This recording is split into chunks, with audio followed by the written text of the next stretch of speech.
Hello, I'm Cliff Bogart, the designated broker for the state of Texas, and in this 3-minute drill segment, I want to address a question or questions I'm often asked about letters of intent. Do we start out with a letter of intent? Do we end with a letter of intent? Well, we're going to address that in our 3-minute drill, and I'm going to start my clock right now. So in the first case, where we're talking about a letter of intent that comes at the end of the negotiations, this is typical, or it's the preferred situation for leases. After seeing a number of properties and narrowing down the properties that the client is interested in, we would send a request for proposal to each of the buildings for which we want a proposal. We'll get those proposals, and either with one of those proposals, one of those buildings, or multiple buildings, we will counter that proposal. Very likely, the original terms aren't going to be acceptable. So we counter the proposal, and the landlord may counter that, and that may go around and around several times, or it may just happen once. At the end of that counter proposal, when we look like we have terms that everyone has agreed upon, we could go straight to a lease document, or we could want to document our understanding of all the terms with a letter of intent.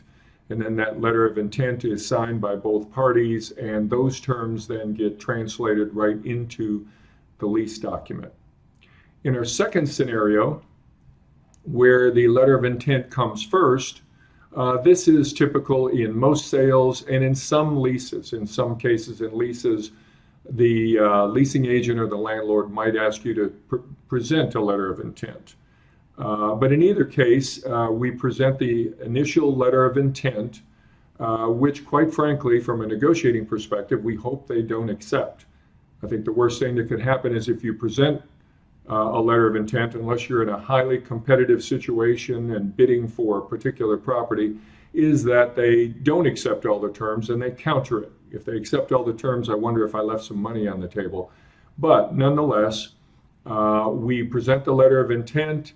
It's very likely it's going to be countered by the landlord or the seller, and we may counter that and that may go around and around, and we work out the final terms, which may then end up with a fully executed letter of intent. And that includes all of the terms we agreed upon that can then be transferred directly into a purchase and sale contract or a lease.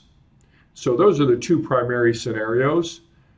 As always, in the 3-minute drill, here's my contact information. Or if you have other questions, you can speak to your advisor or mentor. And we made it just under 3 minutes. So thanks, everybody.